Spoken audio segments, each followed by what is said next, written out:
What is it like being a Vietnamese American woman? Growing up Vietnamese American was quite difficult for me because when I was younger, I was taught to not speak up and to not disagree with ideas that were coming from the elderly, and I wasn't able to address my concerns. What is a Vietnamese American woman, or how is she expected to be like? A Vietnamese woman is expected to fill the typical feminine gender role. Like, she's supposed to always be obedient, polite, passive, and when she's married, a Vietnamese woman becomes the ultimate housekeeper by cleaning the whole house, making food for her family and guests, taking care of the children. There is a trope that is well ingrained in the Vietnamese culture, but it is to be a martyr that is really considered truly honorable, that you should be sacrificing for your family. Is there a martyr figure in your life that you think embodies this same message? When I think of Vietnamese women being martyrs, I think of my bà nội as the perfect example. When my ông nội just left her for another woman, this happened in Vietnam actually, she was left alone with 8 children to take care of.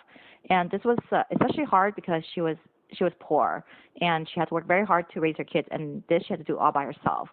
When my grandfather wanted to return to my grandma, she accepted him, not really because she forgave him, but because she wanted her children to have a father figure. And especially since they were old enough to get married, she didn't want her kids to have a hard time finding suitors, because during that time in Vietnam, and maybe even now, if your dad left you, you and your family would have a bad reputation, and a lot of people would not want to marry you. So even after my grandparents came to America, my grandmother never forgave my grandfather, and as a result, she was depressed. But at the end, she did what she did because she loved her kids. She was willing to do anything for them, and that's the sacrificing nature of my grandmother.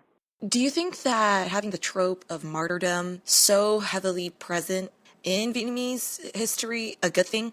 Yes and no, in that the martyr has to pretty much live for other people. Like, they're not fulfilling their own aspirations and goals, but attending to other people to make sure that they have what they need to attain theirs, which isn't a terrible thing because it's pretty admirable. But at the same time, the martyr doesn't get to reach self-actualization or veer from societal expectations in a gender role. Trope of martyrs forced down on Vietnamese women has ramifications, in my opinion, because Vietnamese women are obligated either by themselves or by their family to still take on so many duties. Now, even though she's no longer exposed to war, she is given opportunities than if she were to be in Vietnam.